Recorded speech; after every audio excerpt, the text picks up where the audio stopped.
Hey everybody, it's the Mad Master here, otherwise known as Matto Warrior, or Matt Nomad, or Matt Da Vinci, or now Mad Outlaw. And that's because I have a new project I'm doing called Spectral Outlaw. And this video, I'm going to explain what this project's all about and what I hope to do with it and what I hope the future of it is. So, just to give a little perspective, I'm going to tell my story about how I got into King Diamond's stuff and Merciful Fate and all that. So, when I was a teenager, I bought Melissa by Merciful Fate. Now, being as I was kind of a weirdo, OCD-ridden, whatever, on the spectrum, Christian, pseudo-Christian, whatever, New Age Christian, I was really afraid of the devil and Satanism and all that stuff. But I bought Melissa and I loved it. I remember going to the record store, buying the CD and taking it home on the bus and listening to it.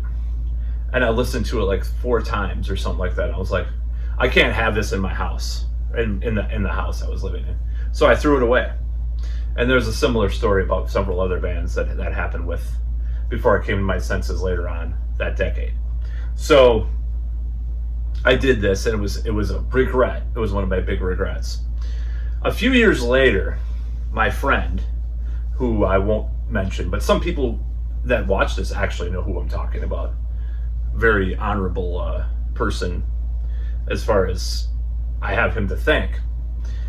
He started listening to Merciful Fate and King Diamond and Manowar, and several, Halloween, some of these other bands. So I got into some of those bands, except for Merciful Fate was the first one, because I had already heard Halloween. My brother had Keeper of the Seven Keys Part 2, and I loved it back then, but then I kind of forgot about it. But what happened was, I graduated from high school, and, at the time I was kind of a little bit more trendy. Now, I like some of that stuff from my trendy, more like edgy, alternative, like, industrial and gothic rock and stuff, post-punk. I still love that stuff, by the way. I like a lot of it now. Edgy electronic stuff, So I was like, that was the alternative to metal that I was trying to get into. And then I was kind of ashamed because metal at the time was really looked down upon by a lot of people. And I went to this like alternative school where metal was pretty looked down upon and frowned upon. But a year, so the fall of that year, I was working at Walgreens on, the college, basically downtown on campus where I live. And there was a record store called Disco Round. I believe was it Disco Round, or it wasn't Discount Records. It was Disco Round or Musico. It wasn't Musico Round. It's Disco Round, or one of those places that they moved, and then they're defunct. But I started hearing this from my friend, these Merciful Fate, King Diamond songs and stuff, and I was like, man, that's pretty good, dude. So I bought this album used. I believe that was the first one, and then I would buy. So I was still living at home because I was still ostensibly a teenager at the point. I started buying King Diamond, Merciful Fate, and that was the first band in metal I got back into, actually, which is so ironic. It kind of has come full circle for me. So that was like my return to metal. And then that winter through the spring, I started buying actual, like, a lot of other bands and stuff. But Merciful Fate and King Diamond was the first one that I got back into. What got me back. I'm not doing my history in metal series in this video, but this is basically, ostensibly for all intents and purposes, kind of a side episode of that, or whatever you want to call it, kind of a spin-off of that, because this is what happened to me. I could just speak personally. I read Anton LaVey, the Satanic Bible, and I was like, there's a whole thing, a whole cyclical, strange like story with all that I could go in another time. It kind of tied into this weird situation with this girl that I liked, and all this weird stuff that happened to me. You can watch my video about that I did that a while back. It kind of actually ties into that in some ways. I'm not going to go into that right now. I don't, but for all intents and purposes, I'm not going to say that I'm a Satanist. I am not a Satanist. Okay, so just to get that out there, just to get that cleared up. I respect King Diamond though, as far as his views on things, what he says now. I mean, he doesn't consider himself. I don't think he considers himself a Satanist anymore in the same way he might have back in the day. But anyways, I can go into that in other videos. I don't care about talking about that subject, theological subjects. One of my good friends is a Christian, you know. Others are atheists. Others, you know, it doesn't matter to me. As long as you don't judge me, you know, I won't judge you. Of course, they silently, to quote, you know, Tom Cruise's character from Magnolia, they're silently judging you, you know, of course. But still, nevertheless.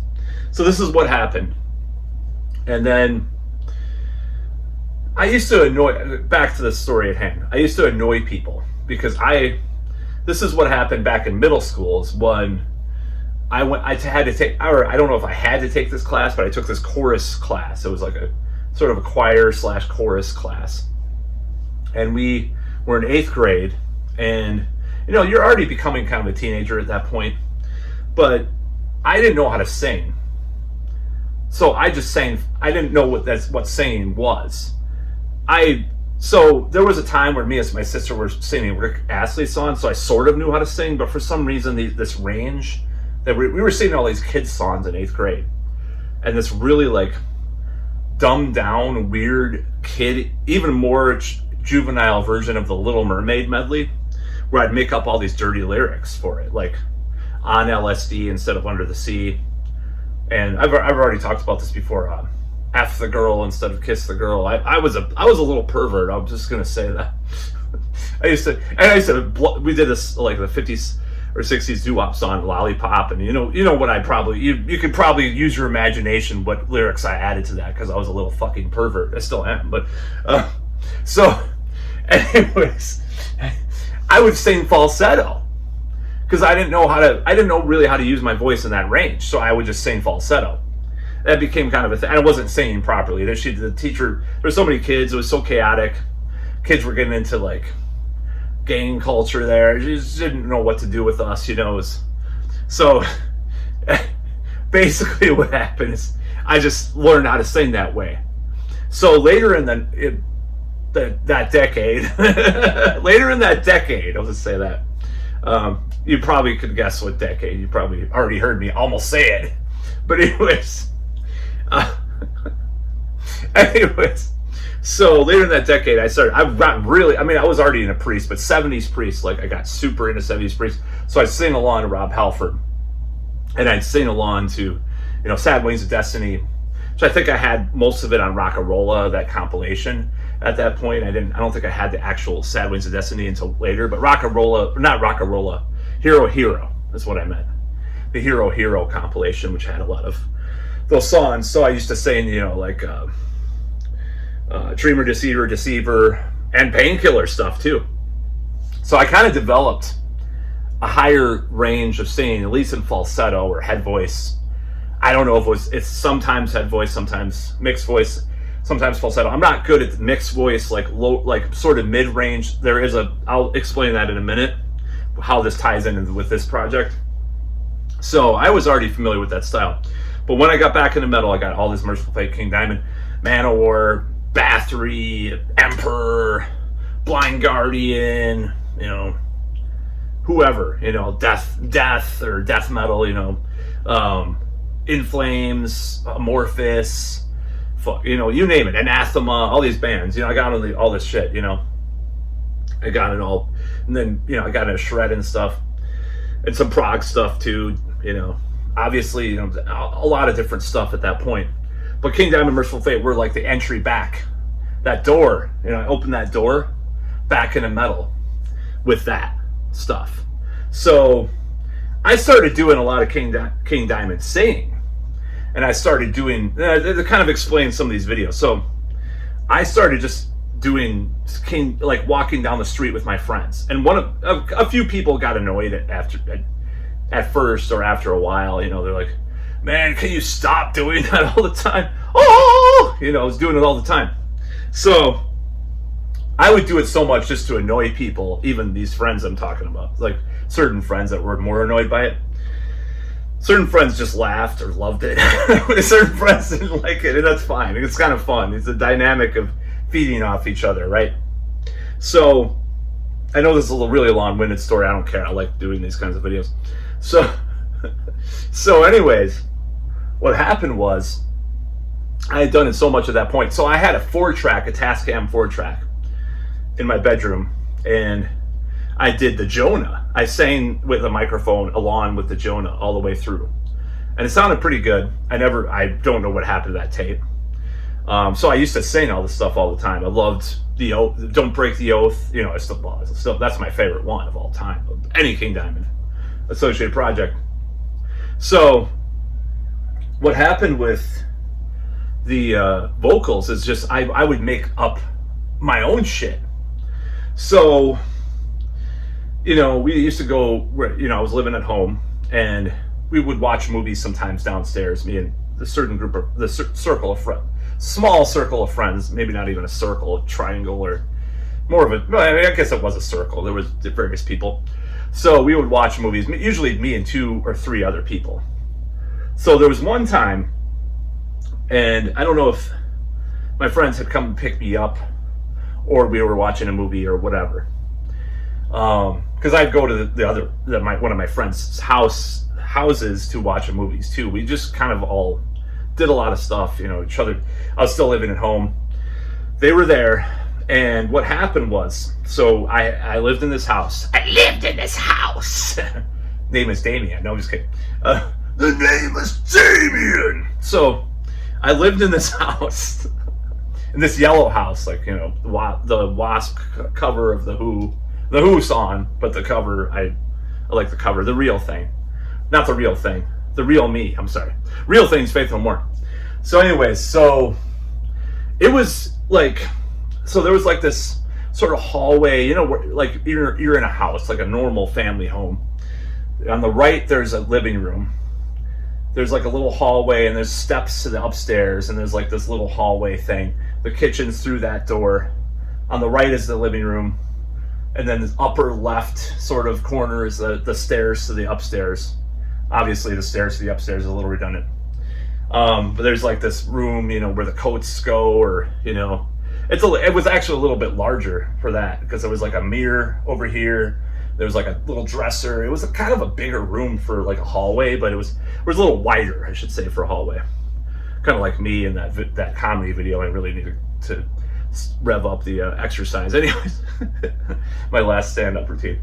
I was wearing this 35-year-old Iron Maiden shirt in that video that I got at Walgreens from a guy's back. I didn't tell him. I think I told a story about that in one of my videos. But I wore that on my stand-up the other night. So anyways, I start, like, I don't know what it was, my coat. I think it was my shoes. I don't know if it was my coat or my shoes, but it was like, man, it's so dark in here. It's so dark in here. And I started ad-libbing this King Diamond song about not finding my shoes, or not, you know, being able to find, and I can't see nor hear. So I started doing this stuff. And my friends were laughing because it was hilarious, because I was just like, man, I can't find my shoes. Oh, there they are, you know, but I came up with this whole chorus, so to speak, in that room. And this was many years ago, obviously.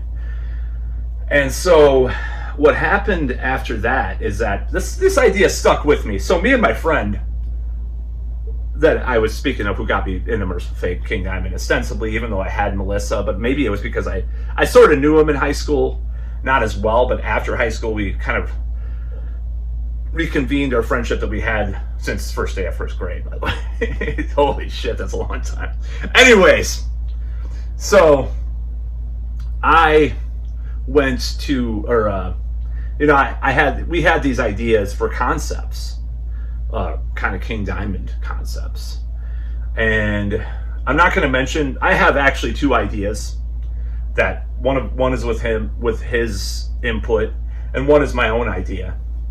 I'll just give you one clue of one of the ideas is kind of takes place in the 70s, but I'm not going to give any more away than that.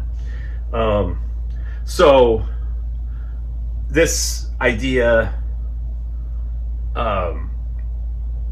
these ideas just kind of, I told various people this idea over the years. So some people might remember of some of these concepts of these types of albums that King Diamond has never made a concept album like some of these ideas that I have, some of these ideas we had. So I'm not going to say what they are. There's various ideas, I'll just say that. So I don't want to give away the store, So I had these ideas, rolling around in my head for many years, And anyways, so around like 2006, 2005, 2006, more modern time. Not very modern now, but I knew that I didn't really have any hope for this project ever happening. I was just like, yeah, I can sort of sing King Diamond, okay, and I have these ideas.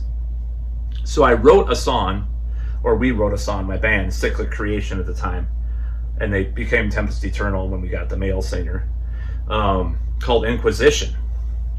And Inquisition it's so dark in here, blah, blah, blah. It has some of those melodies and some of even the riff, one of the riffs that's in this current song that's being released tomorrow, but this video will be up after the song is out. So what time are we on now? Oh, it's not that bad. It's 16 minutes. So anyways, I did this Inquisition song. And I listened to it the other day. It was not bad. The production's awful, but more on that later. More on that in a bit. So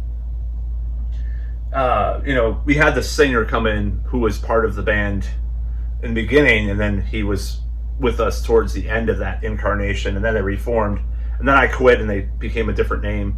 It's a long, sordid tale. Now I'm playing with the drummer again in this cover project, but we'll see what happens with everything, because I'm trying to do my original stuff too. So, like this song, by the way. So anyways, this Inquisition was a cool song, and I got in this kick because what happened was I bought some iPods for my car. I was sick of using CDs. I'm a pretty antiquated person, obviously. I was sick of using CDs, so I bought these iPods. And I've been listening to Merciful Fate, King Diamond for years, right? I bought these iPods, and I had these. I have obtained discographies. I have them all on CD as well, and now vinyl too, by the way. I have Abigail and In the Shadows on vinyl. It's pretty neat. And I have them all on CDs, anyways. So I put my whole discography on one of the iPods. I started listening in the car again. I was like, damn, And I started singing along again. I was like, I hadn't really been that deep into it in a long time. I would always break out Don't Break the Oath like numerous times per year, or The Spider's Lullaby, or albums like that. But what happened was, I was like, with my other project, Pathless Land, I was like, I'm trying to get this together, but it's like I started feeling the bug to sing again too. I was like, there's singing in this band, and I felt kind of like I don't just want to be a guitarist who does everything that is said by I don't want to have other people. It's expensive. I'm just gonna say it's expensive hiring vocalists for projects, and it's like I was getting back into some of these new bands too, like In Solitude. I fucking love In Solitude, and I've loved them probably since about 2017 or so. But when I bought those albums, it just was a gradual process getting back into this whole thing, and getting into this project. So, and a lot of my riffs. So when I write riffs, this Pathless Land's like power metal, progressive metal, whatever. It's kind of progressive, but it's more power metal, traditional metal, with some progressive edges, touches or whatever, and some other stuff too, a little Pink Floyd or whatever. So I was getting kind of frustrated with Pathless Land and I'm not frustrated with it. I'm just saying, like, hiring the singer that I use all the time, and the drummer who's raised his price, but not that much. So I was like, well, maybe, and he's on the drummer that I didn't get the drummer of my current band to record because just things kind of went awry with the practice spaces and stuff and time. So I was like writing a lot of riffs that I noticed. I was like, and this is what happened at the same time. I'm like, some of these riffs, they're dark, but they're not death metal or black metal by the traditional sense. They're sort of, I'd almost say they're like dark hair metal, trad metal riffs mixed together. Some of these riffs I write, I just play on my own. I sometimes just play these riffs. And I'm like, okay, well, why not just try to like do this project? Like, again, this King Diamond Merciful Fate thing. And, years ago I wanted to do a cover band because I knew I'm decent at doing the King Diamond thing. I'm just going to say I'm decent. I'm not perfect, but I can do some of it, right? I can do some of it.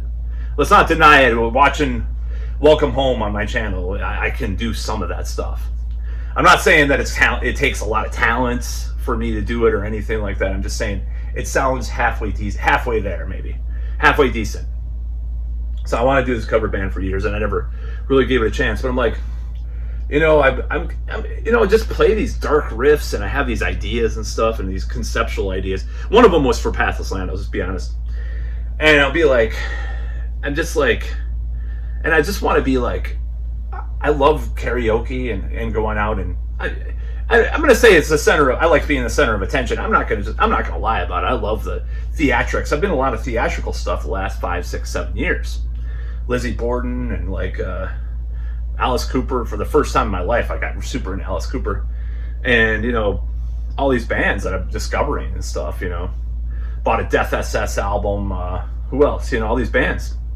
And it kind of came full circle when I got back into King Diamond Merciful Fate. I'm like, maybe I could do some of this stuff. I love the theatrics. I want something that's a spectacle. And maybe this band will never get there. But it was like all these kind of things congealed into one, and what happened was I wrote the first riffs actually back in 2020 for one of the upcoming songs that I hope to do soon for this project.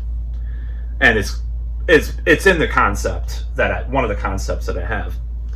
And I started writing riffs, and I listened back more recently. I'm like, damn, that's just killer stuff. I just write these riffs. They're darker, melodic, and they're still traditional, but they're not like power metal by the strict definition. They're not traditional metal by the strict definition, and they're not like hair butt rock. They're kind of a mix of all three. And who else is a mix of all three? Listen to and maybe a little progressive too in there. Just listen to them, or Abigail. It has all these elements. I'm not saying butt rock. Butt rock is kind of derogatory. I just mean like it has, maybe a little bit of Scorpions, like the 70s Scorpions. Merciful Fate certainly had a lot of 70s Scorpions in them. So I'm like, what is going to fit into this, So I decided just to bite the bullet and do this project, and that's what I'm doing. And this is the first song I'm releasing. And even regardless of my friend who originally got me into the band, the man, the King Diamond, if he helps me with this project or not, I'm going to do this project. I had to do at least one song as a starter, and to test out the audience and test out what people think about this, or my production is not the greatest. I'm not a very good audio engineer, honestly. I don't like anything. When I farm it out, it sounds better, but I did everything myself except for the drums on this song, because I decided, and being in this apartment, I was like, oh man, am I going to sing that stuff? I got so nervous, and I guess it's called stage fright. I almost went to the other guitars in my cover band's house and sang on a Mac Pro, or not a Mac Pro, a MacBook that I have. Almost like buying. It was, I don't know where the damn cable is because the battery doesn't work unless it's plugged in. It's like that old. But I was like, it has GarageBand on, and I have like an audio interface. I almost went there and done it. But instead, I'm like, I'm gonna try to do this. Or I almost did it on my phone. I bought like a connector for my phone for a condenser mic. I'm like, I can't do this here. But I look back at 2010, 2011, I was living in an apartment. It was 2-bedroom, but I was doing vocals and stuff back then. So it kind of came back full circle to Pathless Land's original stuff, because I was singing, but in a different way, where I did everything myself. I wrote all the lyrics, ad-libbed a lot of them, and pulled a couple of things, from other sources and stuff, just a little bit, like one line. But the whole, well, it's not stolen really, but it's just like twisted around a little bit. So anyways, no, there's no plagiarism other than ripping off King Diamond, his sound. That's the main plagiarist thing I do, and I'm fine with that for now. So the other factor for this project, this is going to be a half an hour video, I could just tell already. It's already 25 minutes. So the other factor with this is all these bands that came out: In Solitude, Them, Portrait, Attic. And that's actually what happened. I started watching J-Dog's videos. He talked about Attic. I'm like, oh yeah, remember Merciful Fate? Oh yeah, it's fucking great. Yeah. I started listening to Merciful Fate again a lot. So, and then let's not forget the most controversial Baby Diamond, what I call these bands. Ghost. I hate to say it, but that first album is definitely influenced by Merciful Fate, and his whole career would probably not be the same without King Diamond. So all those Baby Diamonds, I call them Baby Diamonds. It's just an inspiration. I know this came out like 2007 through 2015 was like the apex of that movement, or whatever you want to call it. But still, it's cool throwing my hat in the ring a little late, but that's fine. So the story behind this song is that I took those ideas from back when I was a young adult or late teenager, that chorus, and then I merged it with just brand new stuff that I wrote, and then ad-libbed and various other things. Into various other things, I should say. And that's what resulted. So the song is kind of hackneyed and derivative in some ways, of course. I was thinking Egypt at first, with the A, with the choirs in the beginning. It's a demo because I would rather do a better job at everything. But I wanted to get it out there just because tomorrow, or when this comes out, it's actually King Diamond's birthday. I thought, what a magical act to do, a memetic kind of magical occult thing to do. Release it on his birthday. So I wanted to get the actual finished song, not the demo song, out on July 7th for obvious reasons too, but I don't know if that's going to happen. We'll see. So this is what I did.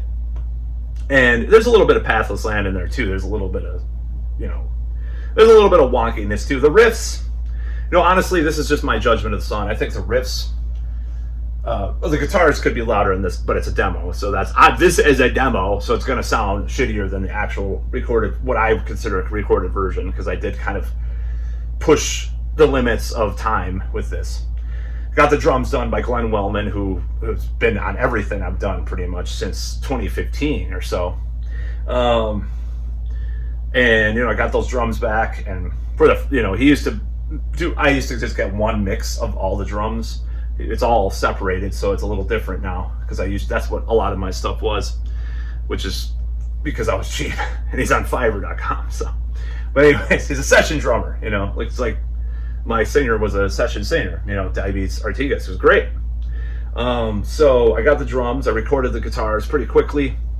Recorded some keyboards and bass, and I did my vocals. And I kind of did. I took the time. Actually, probably the vocals took the longest, because the vocals, I didn't want to sing like that for hours on end. So I kind of took my time with the vocals, because I would sing a line here, sing a line there. And that's kind of why that took the longest, because I was a little nervous about being in an apartment and stuff. And singing that high, people being like, what the hell is that guy on? So that's kind of what happened. Am I still recording? Oh, okay. I was just worried because of battery and other stuff, and I have limited storage too. A lot of storage, but I record so damn much. So, anyways, so that's what I did, and I would say that the song reminds me of 90s King Diamond meets 90s Merciful Fate with a dash of Pathless Land / 80s King Diamond. That's what it is. That's what I would compare it to. Now, that doesn't mean that would be the direction forever with this project, but I like this idea, this concept, these concepts I'm coming up with in my brain of this type of music being expanded. Like Portrait has had a pretty good career. You still hear the King Diamond in there, but they're completely different in a lot of ways. So is Them. I bought the newest Them album. I wasn't super thrilled about it, but I didn't sound that much like King Diamond anymore. So I'm gonna actually give it another shot though, because I only listened to a part of a little bit of a couple of songs. So, but I liked Portrait. I like Attic. Obviously, I love In Solitude. I have a shirt and a patch on my battle jacket, so I love In Solitude. That's my favorite one of those Baby Diamond bands, and I do like Ghost. I don't care. I don't care. Flame retardant. Flame suit on, right? So this is what I did, and let me talk about the lyrics, and then I'll get going because this is becoming really long-winded. Obviously, the lyrics were, I wanted to write more horror themes for a while. That's the thing. I'm really into horror and just gothic themes and stuff in general. I wanted to write a song about vampires, as cheesy and cliched and hackneyed it is.